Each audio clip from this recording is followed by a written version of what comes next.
Hermanos, estamos en el Nuevo Testamento. Estamos viendo el nacimiento de Jesús, la visita de los Reyes Magos, la visita de los pastores.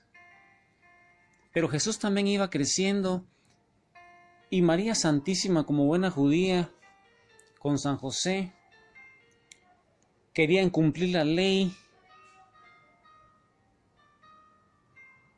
Y entonces San Lucas nos quiere decir en San Lucas 2:22,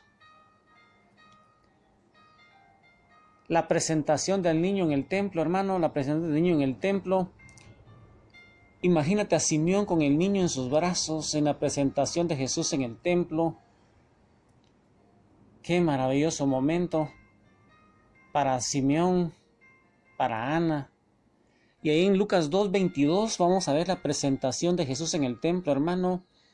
Una fiesta que nuestra iglesia celebra para Candelaria. Y la palabra del Señor dice así: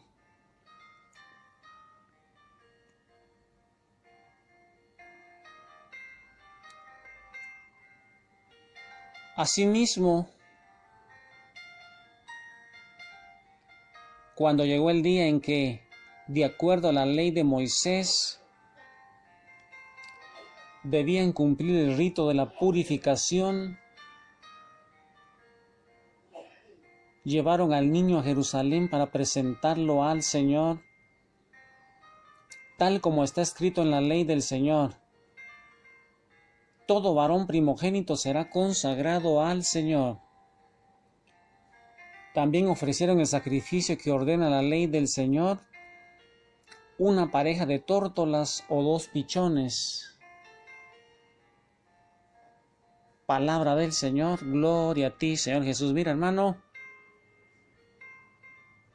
qué linda ceremonia que cumplieron a los 40 días de nacido Jesús, hermano. A los 40 días de nacido Jesús. Así como en nuestros templos muchas veces llevan a esos niños, aunque muchos de ellos ya nunca más regresan, hermano, pues así María Santísima llevó a Jesús a ese templo de Jerusalén, a ese templo maravilloso. Y el texto nos va hablando del rito de la purificación y de la presentación del niño al Señor, que eran 2 exigencias, hermano, de la ley que se cumplen en un mismo momento, justamente a los 40 días después del nacimiento. Después de pasar ese tiempo, se consideraba que la madre ya podía presentarse en el templo y tenía que ofrecer un sacrificio de purificación, que solía ser, hermano, un cordero y un pichón de paloma, pero si era pobre, podía presentar solamente 2 pichones. Y María y José dice que presentaron 2 pichones, y por este hecho podemos ver que de veras eran pobres. No pudieron hacer la ofrenda de los pudientes, que era un cordero. Pero nos dice San Juan Pablo II, hermano, en una catequesis del 11 de diciembre del 96, que ellos llevaron una ofrenda muchísimo más valiosa, porque llevaron al verdadero Cordero que quitaba los pecados de la humanidad, que redimía la humanidad, hermano. Llevaban al mismo Jesús a presentarlo, a consagrarlo al templo como el verdadero y único Hijo de Dios, ya que Dios solamente tiene un Hijo, hermano, y ese Hijo es Jesús. Nosotros somos hijos adoptivos de Dios por medio de Jesús. María entraría por el gran portón del templo, hermano, en la entrada la cual le daba acceso al patio exterior de mujeres. Y ahí la Virgen, hermano, iba a entregar al sacerdote las 2 tórtolas, y entonces el sacerdote proseguiría hacia el patio de los sacrificios para regar la sangre de una tórtola a un lado del altar como ofrenda de pecado, y quemaría la otra como ofrenda de agradecimiento. Y la Santísima Virgen tuvo que permanecer fuera y se ofrecería ella misma como ofrenda al Padre, me imagino yo, hermano, en ese templo de Jerusalén. Después de ese rito de purificación venía la presentación del primogénito, es decir, del niño Jesús. A Dios se lo entregaría al sacerdote y tenía que pagar 5 siclos, hermano. Cada ciclo eran como 10 gramos de plata para rescate. Debió haber recibido de vuelta a su hijo cuando ella pagaba los 5 ciclos, hermano. Y ese era el rito de consagración de los primogénitos. Y esto del rescate de los primogénitos, hermano, se basaba en que antes del sacerdocio de Leví, antes de ese sacrificio, los levitas, hermano, los primogénitos de cada familia, ellos eran los sacerdotes, hermano. Al principio los sacerdotes eran los primogénitos de las familias, pero después nuestro Padre Celestial, en la ley originaria los primogénitos eran consagrados. La ley judía ahora requería que se pagaran un rescate por cada primogénito, y los 5 ciclos, hermano, que se pagaban iban para mantener al que sustituía a ese primogénito como sacerdote, hermano. Ellos tenían que pagar 5 ciclos para sustituir a ese primogénito que iba a ser el sacerdote. Siendo el primogénito de una familia judía, Jesús, hermano, se sometió a la ley de Moisés. Y José y María lo presentaron al templo para cumplir con esta obligación, hermano. Mira, ¿qué nos está queriendo decir aquí, hermano, San Lucas, hermano, en esta presentación del templo, en ese rito de la purificación, esa obediencia, esa religiosidad de María? Y es que, hermano, ya si te vas de tu iglesia te van a decir que la religión no, solo Jesús, pero es que religión, hermano, ellos no saben que religión son todas esas formas que nuestra iglesia tiene para acercarnos a Dios, hermano. No podemos decir que queremos a Jesús sin una iglesia. Eso es ir en contra de la palabra de Dios, que quiso que la iglesia, hermano, tuviera ese poder de Él y se lo dejó a las autoridades, especialmente a San Pedro, hermano, en esa sucesión apostólica, a nuestros papas. Entonces, hermano, ¿qué nos dice la Sagrada Escritura, hermano, de esa gran familia, del hecho de que cumplan con tanto cuidado todo lo prescrito?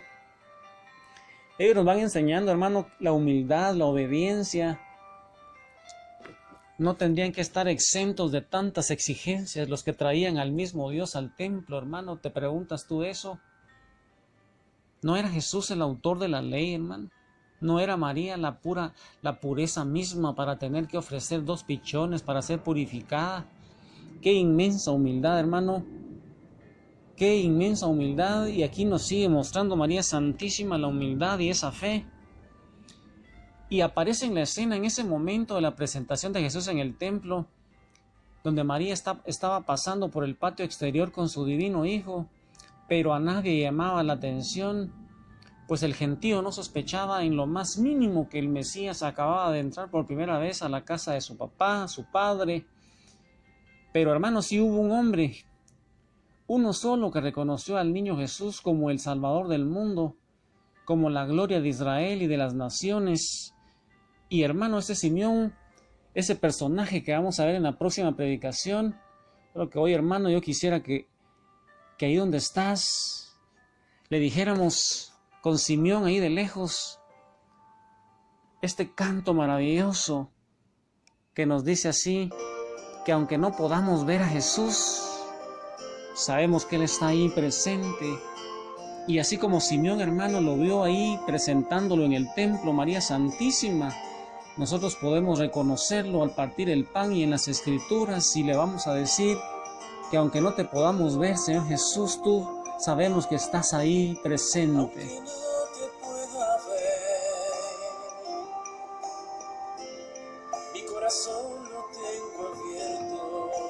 Ahí con Simeón, hermano, en el cenáculo del corazón inmaculado de María Santísima, vayamos a adorar a Jesús y digamos: aunque no te pueda ver, aquí tienes tú mis manos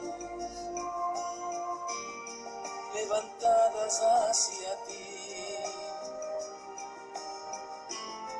como ofrenda de mi amor. te pueda ver. Sé que fuiste prisionero, te juzgaron sin razón y en la cruz fuiste a morir. Ese niño